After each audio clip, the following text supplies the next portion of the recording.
ಅವನು ಕಮ್ಮಿ ಅನ್ಕೋಬೇಡ, ನೀನು 10 ಜನಕ್ಕೆ ಆಗ್ಬಿಟ್ಟು ರಿಲೇಟ್ ಒಂದು ಒಬ್ಬನ ಹತ್ರನೇ ಇದೆ. 10 ರೂಪಾಯಿ ಕೊಡೋಕ್ಕೋಸ್ಕರ ಡ್ರೈವರ್ ಗಾಡಿ ಬಿಡೋ ಪೊಲೀಸ್ ಗಾಡಿ ಬಿಡಕ್ಕೆ ಹೋಗೋ ಬಡ್ಡಿ ಅದ ಇವನು ಬುದ್ಧಿಲ್ವ ಇವನಿಗೆ ಹೇಳದ್ ನೋಡಿ. ಇವನು ಬನ್ನೂರ ದಿವಸ ಜೋರು ಮಳೆ, ಗಾಡಿ ಓಡ್ಸಕ್ಕೆ ಆಯ್ತಾ ಇಲ್ಲ, ನಿಲ್ಸ್ಕೊಂಡು ಮಲಗಿದೀವಿ.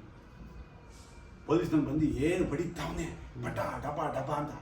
ಇದು ಒಂಥರ ಆ ಗಾಡಿ ಕೆಳಗೆ ಕಿಡ್ಸೋಬಿಟ್ಟು ಗೊತ್ತಲ್ಲ ನಿನ್ಗೆ, ತಾಪಲ್ಲು ಡೋರ್ ಹತ್ರ ಕೆಳಗೆ ಬಿಡೋವು, ಏನ್ ದೊಡ್ಡ ಬಟ ಬಟ ಬಟ ಅಂತ ಬಡಿತಾವನೆ.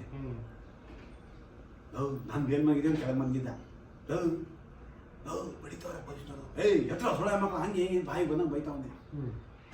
ಏನ್ ಮಾಡಿದ್ರು ಹೇಳಲ್ಲ ಇವನು. ತಿವಿತೀನಿ, ಹತ್ತೀನಿ, ಇಳಿತೀನಿ, ತುಣಿತೀನಿ, ಇವನ್ನ ಏನ್ ಮಾಡಿದ್ರು ಹೇಳಲ್ಲ. 1/4 ಗಂಟೆ ಹೇಳಿಸ್ತೆ, ಹೇಳ್ತಾನೆ ಇಲ್ಲ ಬಡ್ಡಿ ಮಗ. ಮುಚ್ಕೊಂಡು ಮೈಕೊಳ, ನನಗೂ ಕೇಳಿಸ್ತಾ ಬೇಕಂತ ಕೂಗ್ತಾ ಇರೋದು, ಕೂಗಿ ಸುಸ್ತಾಗಿ ಹೋಯ್ತಾನೆ ಅವನು ಅಂದ. ಇದು ಬೇರೆನಾ ಸ್ವಲ್ಪ ಮನೆ ಕೂಡ ಯಾಕೆ ಬೇಕು ಅಂತ ಪೊಲೀಸ್ ಮನೆ ಡೋರ್ ತಗೊಂಡ್ಬಿಟ್ಟು ಎತ್ಬಿಟ್ಟು ಬಳಿ ಮಕ್ಕಳ ಅಂದ್ಬಿಟ್ಟು ತಿವಿದ ಲಾಟಿ.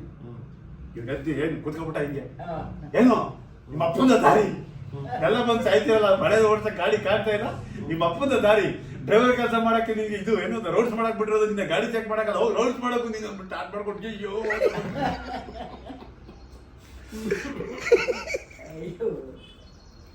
ಒಂದೊಂದಲ್ಲ ಅವನು ಮನೆ